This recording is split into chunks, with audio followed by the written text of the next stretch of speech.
totalité.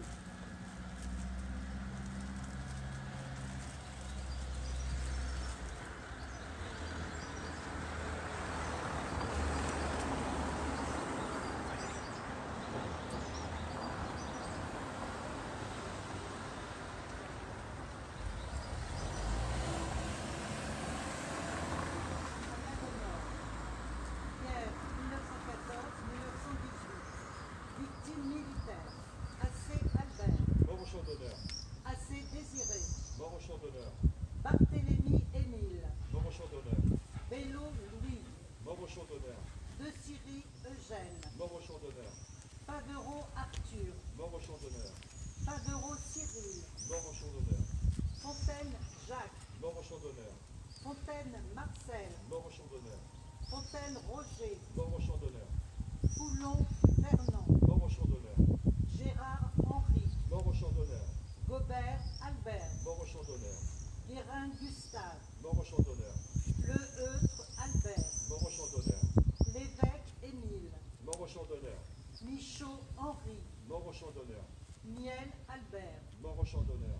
Montigny Fernand. Mort au champ d'honneur. Montigny Louis. Mort au champ d'honneur. Paruit Maurice. Mort au champ d'honneur. Valran Arsène. Mort au champ d'honneur. Victime civile. Bello Lucien. Mort pour la France. Gilet René. Mort pour la France. Jarnet Charles. Mort pour la France. Lassalle Juliette. Morte pour la France. Soulas Albert. Mort pour la France. Guerre 1939-1945. Victime militaire. Berton Paul. Mort au champ d'honneur. Dessin Jean. Mort au champ d'honneur. Bello Aubeline. Mort au champ d'honneur.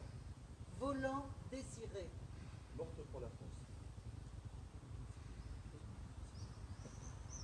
À la mémoire des aviateurs français. Lieutenant Couture. Mort au champ d'honneur. Sergent Guizot. Mort au champ d'honneur. Caporal chef. Adjudant Morosier. Mort au champ d'honneur. Sergent chef. Mort au champ d'honneur. Du glace. Mort au champ d'honneur.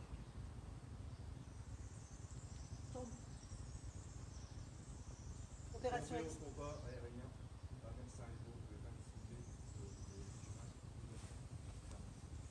Opération extérieure. Croatie 1992. Dubreuil Marc. Mort pour la France. Nous allons observer une minute de silence.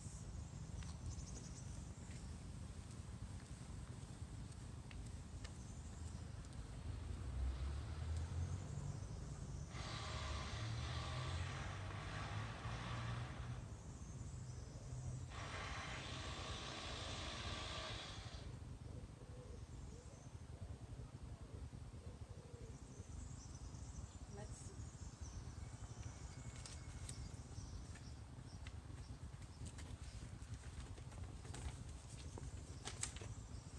Permettez-moi de vous livrer ce message de quelques lignes.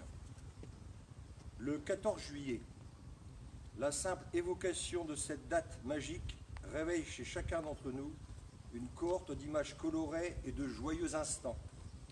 Défilés, kermesses, balles, feux d'artifice sont quelques-uns des ingrédients les plus connus de cette fête nationale que personne ne songerait à rayer du calendrier.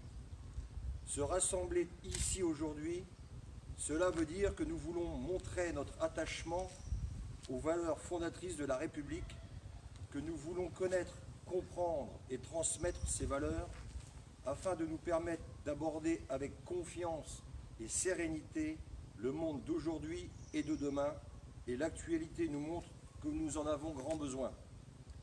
Le 14 juillet, c'est parce que cette date marque d'abord la principale célébration de la République qu'il convient de lui réserver un caractère officiel. Le premier 14 juillet, c'est bien sûr celui de 1789.